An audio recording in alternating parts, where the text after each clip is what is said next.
PSG Fan TV, bonsoir à tous, bonsoir Iliane. Salut Anip.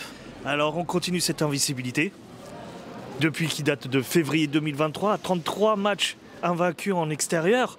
Le Paris Saint-Germain remporte ce 18e journée face à Lens. Qu'as-tu pensé de façon générale de ce défense à 3 que Luis Enrique déjà dans un premier temps a voulu mettre en place? Franchement, un début de match compliqué, voire mauvais, il faut le dire déjà. Première chose, une défense à 3 que j'ai pas forcément bien comprise. Ok. Avec forcément Hakimi qu'on a fait souffler en vue de la préparation du match de mercredi. Ça, je le comprends totalement. Avec un Beraldo qui avait une opportunité de briller et qui n'a pas brillé. C'était bien, il avait fait un bon match face à Saint-Etienne, mais là, il n'a pas brillé. Sur le but lensois, je sais pas, prends ton joueur au marquage. Et quand le joueur adverse, le joueur lensois dont le nom m'échappe mais va me revenir, il a tout le temps de contrôler, d'enchaîner avec la frappe à ras de terre. T'es sérieux Beraldo? Je sais pas, va au contact, fais quelque chose. Est-ce que tu as trouvé Pacho un petit peu esselé seul, accompagné derrière Hernandez, peut-être que tu as qualifié un petit peu pas encore en rythme, et le Beraldo que tu critiques jusqu'à maintenant? Écoute, Beraldo, pour moi, il avait l'occasion de marquer des points ce soir, c'est manqué. Okay. Hernandez aussi, j'ai pas aimé son match à Hernandez. Bon, après, il revient de blessure, sait, mais ouais, voilà, pour moi, j'ai pas aimé. D'ailleurs, je vais en parler, mais le deuxième but lensois qui est refusé pour hors-jeu. Alors, il y a hors-jeu, il n'y a pas de problème. Par contre, mais comment tu te fais passer? Mais c'est une faute professionnelle. C'est une faute professionnelle, comment tu te fais passer. Et Donnarumma, tu peux pas couvrir ton premier poteau, non? Je sais pas. Mais c'est quoi ce gardien bidon, en fait? Ok, il fait un arrêt à la fin. Mais c'est quoi ce truc? Pareil, même sur le but qu'on prend.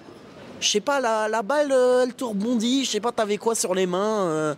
Si t'avais encore du liquide de je sais pas quoi encore. Bref. On va pas rentrer dans les détails, mais... C'est clair.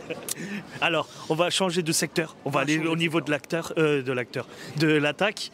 Et là, cette fois-ci, on trouve on en a parlé, des difficultés un petit peu pour trouver des solutions devant, peut-être des mauvais choix. Mais en tout cas, cette attaque qui est moins performante qu'en début de saison. Écoute, là, on va parler un petit peu du positif. Bien sûr. On va parler un petit peu du positif, tu vois, parce que j'ai râlé. Après, les gens, ils vont dire, tu fais que râler. Ouais. Mais on va parler un petit peu du positif. On a un Barcola qui a su élever son niveau de jeu en deuxième mi-temps. Globalement, toute l'équipe a élevé son niveau de jeu en deuxième mi-temps. Même Ruiz. Ouais. J'en reviendrai un petit peu après dessus. Mais Barcola a vraiment, et pour moi, l'homme du match. Il récupère un ballon, grosse erreur défensive, d'ailleurs, des Lensois. Après, tu as Ruiz qui a très très bien suivi et qui plante son but. Voilà, je pense que ça nous a fait du bien et je pense que ça va lui faire du bien à lui aussi.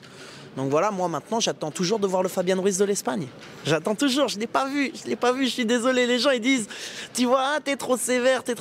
Non, les gars, moi je vois tu fais ça en sélection, je veux voir ça au PSG. Tu vois, Bruce, avec qui je discute, Bruce de Montréal, je te fais un coucou au passage d'ailleurs. Mais tu me disais, ouais, non, il a été très bon et tout. Je suis désolé, il n'a pas été exceptionnel pour moi pour autant. Mais pour revenir à ta question, j'ai trouvé un secteur offensif qui a cherché à avoir des opportunités, qui a cherché à se procurer des situations et qui, sur les situations, a voulu combiner un petit peu avec Barcola, avec Désiré Doué. Désiré Doué assez en vue aussi, Même si, pareil, du bon, du moins bon, mais un Désiré Doué qui a voulu se montrer, qui a voulu se battre.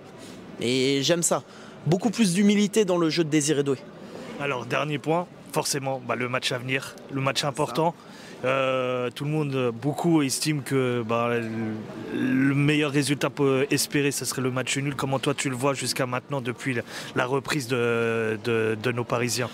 Écoute, de toute façon, on est obligé de gagner. Parce que là, il y a 2 matchs, c'est 2 finales. Vous êtes obligés de gagner, les mecs. Tant pis, les points, il fallait les prendre avant. Les points, vous pouviez les prendre face au PSV à la maison, face à l'Atlético à la maison. Même Arsenal et Bayern, on pouvait repartir avec au moins un point. Tu vois, si on jouait un petit peu mieux le coup, on pouvait repartir avec un point de ces 2 matchs-là. Donc maintenant, si on ne gagne pas face à City mercredi, je vais pas te dire qu'on n'aura que nos yeux pour pleurer, mais c'est un peu ça, quoi. Donc voilà, il n'y a plus le choix, faut y aller maintenant, les gars. C'est 2 finales. Faut gagner, point barre. Faut pas se poser 36 000 questions, faut y aller. Et je pense que certains joueurs vont jouer gros sur ces 2 matchs. Certains joueurs vont être observés. Je pense à Donnarumma, je pense à Ruiz. Moi, c'est les 2 que je vais avoir à l'œil sur ces 2 rencontres. Et je pense que ce sera la dernière chance pour Donnarumma de montrer qu'il peut briller en Ligue des Champions avec le PSG. Parce que pour l'instant, Donnarumma en Ligue des Champions avec le PSG, c'est pas ça. C'est pas ça. Donc quand j'entends dire que il y aurait des rumeurs comme quoi il pourrait signer à l'Inter, bon déjà, bon courage avec les tifosi milanais, si ça arrive. Voilà, on n'est clairement pas ensemble, mon gars. Et maintenant, faut y aller, quoi. C'est tout. Si tu veux montrer que tu sais être décisif, c'est maintenant.